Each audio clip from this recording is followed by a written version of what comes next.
মামা আজ কোথায় যাবো আমরা? কোথায়? জয় জগন্নাথ। দু হাত তুলে জয় জগন্নাথ।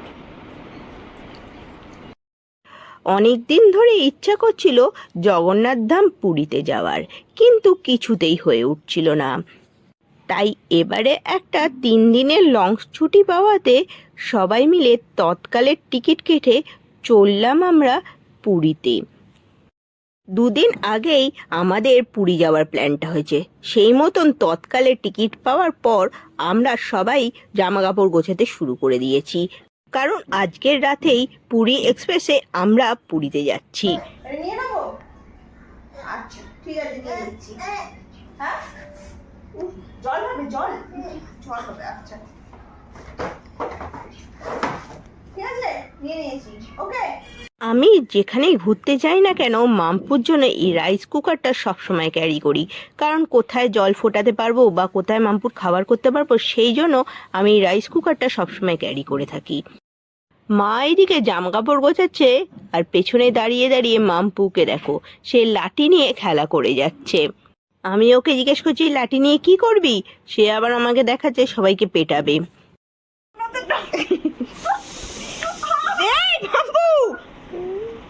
আমি কথা বলবো না। আরি, তোমার সঙ্গে আরি, কিন্তু তুমি আমাকে দিচ্ছ তো। দে তোকে একটু পেটাই, তোকে দে। কেরকম লাগছে? কেরকম লাগছে? কেরকম লাগছে?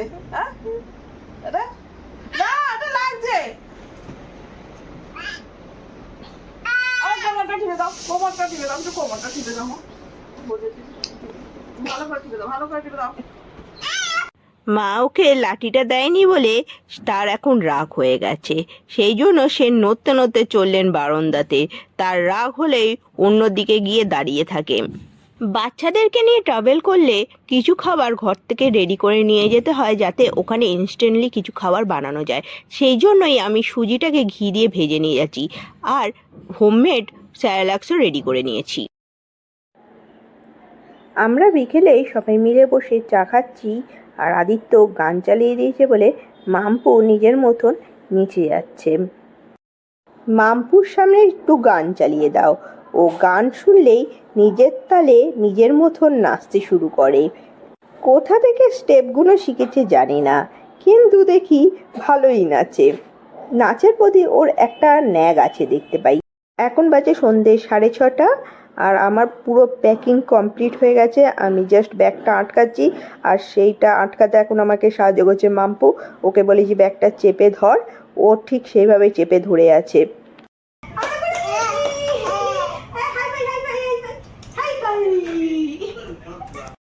মায়েরও প্যাকিং কমপ্লিট, এখন গেছে মাম্পু মাকে হেল্প করতে ব্যাগ আটকাতে। বাবা ওকে বলছে এইভাবে চেপে বস, সে ওইভাবে চাপছে। আজকে আমাদের ট্রেন রাত 10:30টায়। আমরা বাড়ি থেকে 9টার মধ্যে বেরিয়ে যাব। গাড়ি অলরেডি বুক করে দেওয়া হয়েছে, গাড়ি 9টার মধ্যে চলে আসবে। মাম্পুকে ডিনারটা করিয়ে নিয়ে বেরোবো, আর আমরা সব ট্রেনেই ডিনার করব বলে খাবার দাবার প্যাকিং করে নেবো। আদিত্য বসে বসে আইপিএলের ম্যাচ দেখছে বলে আদিত্যর সঙ্গে মাম্পুও বসে গেছে আইপিএলের ম্যাচ দেখতে। আদিত্য বসে বসে ওকে ক্রিকেটের বিভিন্ন স্টেপগুলো বোঝাচ্ছে বলে মাম্পুও দেখছি মন দিয়ে শুনছে আদিত্যর কথা। মাম্পুকে খাইয়ে দাইয়ে ওকে রেডি করে নিয়েছি, আমিও রেডি হয়ে গেছি। মোটামুটি আমরা সবাই রেডি। এবার জাস্ট জুতো ফুতো পরে ব্যাগ ফ্যাগ নিয়ে বেরোবো। এখন ঘড়িতে হচ্ছে 9টা বাজতে 5 মিনিট বাকি। আমাদের সব লাগেজ একসঙ্গে করে রাখা হয়েছে, জাস্ট বেরোবো এবার। আমাদের যে কারটা বুক করা হয়েছে সেখানে 9টায় টাইম দেওয়া আছে, সেই জন্য আদিত্য এখন সব ব্যাগগুলোকে নিয়ে নিচে নামছে। আমি একটা ব্যাগ সবসময় ক্যারি করি, যার মধ্যে মাম্পুর সব এসেন্সিয়াল জিনিসগুলো থাকে। মাম্পুর ওষুধ, মাম্পুর একটু খাবার, একটু জল, একটু ওর জামা কাপড়, এইসব জিনিসপত্র একটা ব্যাগের মধ্যেই থাকে। এবার বাবার ব্যাগটা কেন এখনো বাবা নিয়ে না মেনেই, সেই নিয়ে এখন মাম্পুর চিন্তা।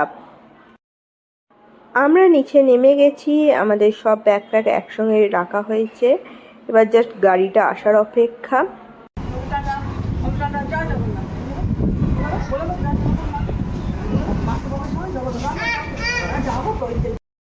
আমাদের আজকের বাহন চলে এসেছে, আর্টিকা আজকে আমাদের বাহন। এটাই আজকে আমাদের গন্তব্যস্থল হাওড়া স্টেশনে পৌঁছে দেবে। আমাদের বাড়ি থেকে হাওড়া যেতে বেশিক্ষণ সময় লাগবে না, তাও একটু তাড়াতাড়ি বেরোনোর কারণ হচ্ছে যদি রাস্তায় জ্যাম পড়ে, সেই জন্য একটু তাড়াতাড়ি বেরিয়ে যাচ্ছি। আদিত্য এখন গাড়িতে সব লাগেজগুলোকে তুলছে।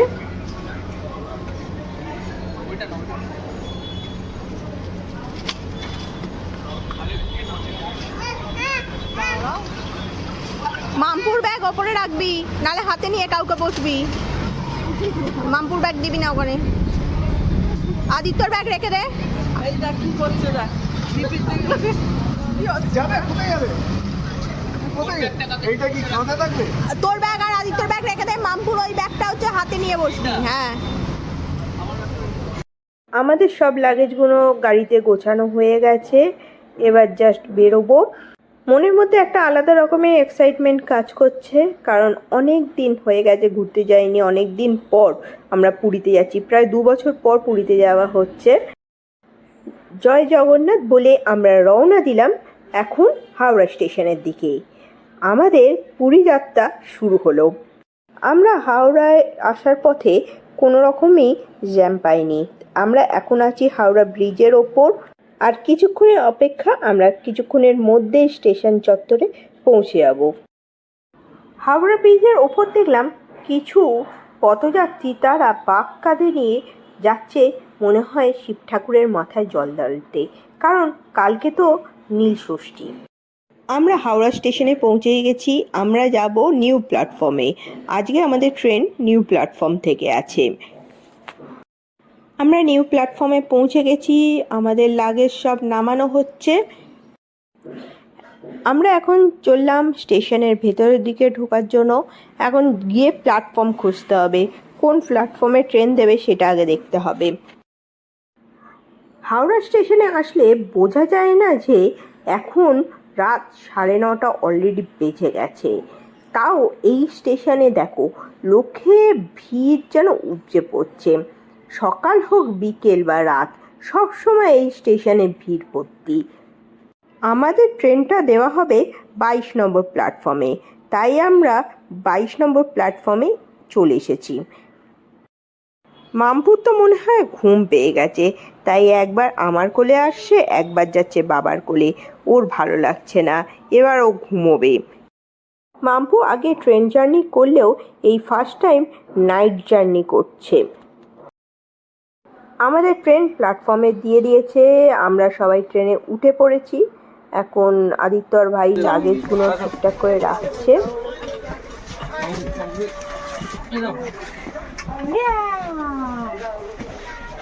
চুপ করে বসে চুপ করে এরকম করে ভাত গুটিয়ে বসে মামু কোথায় বসেছে এইখানে দেখা। ট্রেন এখনো ছাড়তে দেরি আছে। এইদিকে আমরা সকলে আমাদের ডিনারটা করে নিচ্ছি। মা এখন সবার ডিনারটা এক এক করে সবাইকে দিচ্ছে বেড়ে। আজকে আমাদের ডিনারে ছিল রুটি, পটল আলুর তরকারি আর লাড্ডু। আমরা ডিনার কমপ্লিট করার পর মাম্পুকে এখন আমি দুধ খাওয়াচ্ছি। মাম্পু রাত্রিবেলা ঘুমানোর আগে দুধ খায়, সেই জন্য ওকে দুধ খাইয়ে দিচ্ছি। এইদিকে আমরা সবার নিজের নিজের সিট রেডি করে নিয়েছি। আদিত্য শোবে ওপরে, ভাই শোবে ওপরে, আর নিচে আমি আর মা। আর বাবার সিটটা পড়েছে অন্য একটা সিটে, সেটা আমাদের সিটের 2-3টে সিটের পরে। এখন বাজে 10:40, আর এইদিকে ট্রেন ছেড়ে দিল। 5 মিনিট দেরিতেই ট্রেন ছেড়েছে। 35-এ ছাড়ার কথা ছিল, 40-এ ছেড়েছে। ভাই আর আদিত্য তো ওপরের সিটে উঠে গিয়ে কানে কর্ড দিয়ে গান শুনতে ব্যস্ত। আর এইদিকে মামপুর তো ঘুম নেই, তার ফার্স্ট টাইম ট্রেনে রাতের বেলা ট্রেন জার্নি করছে। তার একটুখানি অসুবিধা হচ্ছে বুঝতে পারছি, কারণ এর আগে কোনো দিনও করেনি, ওর অভিজ্ঞতাটা এই ফার্স্ট টাইম। তো ওর একটু ঘুমোতে আমি জানি একটু অসুবিধা আজকে হবে। ওর ওপরে ওঠার খুব ইচ্ছে, কিন্তু ওকে বলা হচ্ছে না উপরে না, এখানে নিচেই শুতে হবে। তো ওকে মা এখন ঘুম পাড়ানোর চেষ্টা করছে যাতে ও ঘুমিয়ে পড়ে। তাকে যতবারই ঘুম পাড়ানোর চেষ্টা করা হচ্ছে সে তো উঠে বসে পড়ছে। আমার তো মনে হচ্ছে সে আজকে রাত্রিবেলা ঘুমোবেই না, সেও জেগে থাকবে, আমিও জেগে থাকবো। অনেকক্ষণ ধরে দুষ্টুমি করার পর মাম্পু এখন ঘুমিয়েছে। আর রাত পোহালেই আমরা পৌঁছে যাব জগন্নাথ ধাম পুরীতে। এর পরের ব্লগে আপনাদের সঙ্গে দেখা হচ্ছে নীলাচলে।